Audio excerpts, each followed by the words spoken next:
What is up, weather enthusiasts? I'm your host, Pat's Path Predictor. Let's get right into the weather.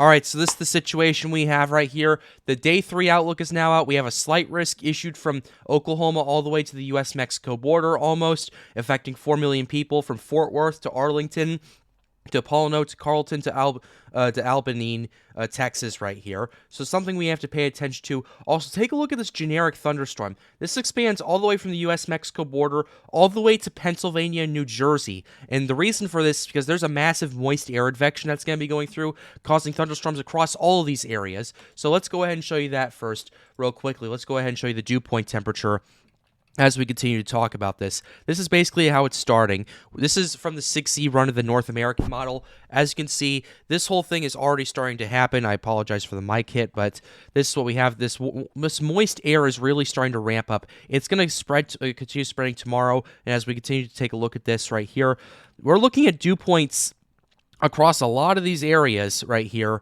Basically, in the from St. Louis, we're cracking 60 degrees dew point right here with a temperature high of 65. That's going to cause a massive amount of humidity. That's going to be thunderstorm stuff right there.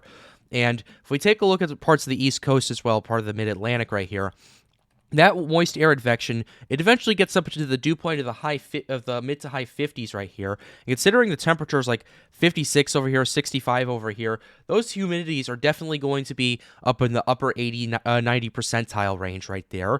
So that's definitely going to cause some thunderstorms in these areas. But the main show is going to be down Texas, Oklahoma, Arkansas, Louisiana, Mississippi, and Tennessee right here. Because for Day 4, as we are going to show you right here, there's a 15% risk for all of these areas, from basically the tip of southern Illinois down to the Gulf of Mexico almost. This is what we got right here.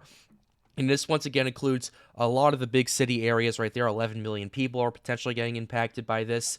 So this is definitely something that we have to continue to keep an eye on. I'm going to go ahead and show you the CAPE values next for these parts right here. This is the most unstable CAPE we can show you. And this is for Thursday right here. We're going to start at 0Z Thursday. You can already see the CAPE, mostly due to this moist air advection, is really starting to ramp up quite a bit already. And then this CAPE, as time continues to go on, we start seeing we're starting to see some thunderstorms develop and everything like that.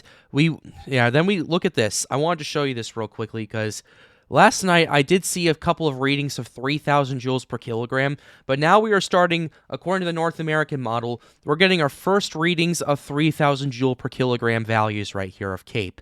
And for those of you who do not know, 3,000 joules per kilogram is quite a lot. That is going to produce a ton of very large hail at the very least. In fact, if we take a look at one of the soundings in some of the similar areas right here, and continue to show you that. Like, we're looking at lapse rates around 7.6 degrees Celsius per kilometer, which isn't that bad. The SIN over here is like 96. You can overcome that. And if you take a look at this, the SRH values, they're actually kind of impressive, honestly. We're at 220 SRH for surface to 1 with 24 knot shear, which could be better, but at the same time, it's not that bad. 194 SRH, 30 knots from surface to 3 kilometer, which that's okay. And then the surface to 6 kilometer, which was going to enhance the supercell development, is 48 knots. So definitely something that's going to be really going on right here. The potential hazard type is weak tornado. So definitely something to keep an eye on as we continue to talk about this. And we're going to go ahead and show you a sounding from this 3,000 joule per kilogram area. And as you can see, the threat is weak tornado right there. This is mostly speed shear, so this isn't really that impressive right here, but as you can see right here, about 7.7 degrees Celsius per kilometer is the lapse rate. Generally, if you want to get a severe weather outbreak, around 7 is a good one. 8 is rather pretty excessive, and this is what we got around the DFW area, actually. 8 degrees Celsius per kilometer. That's actually going to be quite impressive, and the speed shear there is much larger than it is really down, not the speed shear, the directional shear. It's much greater, but the problem is there's not nearly as much shear in these areas. So definitely something to take into account. If you want my personal opinion on all this, this looks to me like it's going to be a hail threat. There is a 15% hatch risk for parts of Texas, and I believe it's mostly because of the hail threat. We could see a lot of hail from this.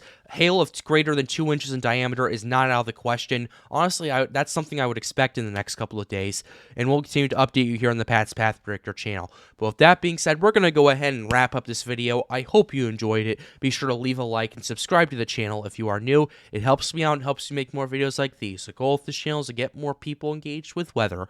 But with that being said, have a wonderful day, guys. Stay safe.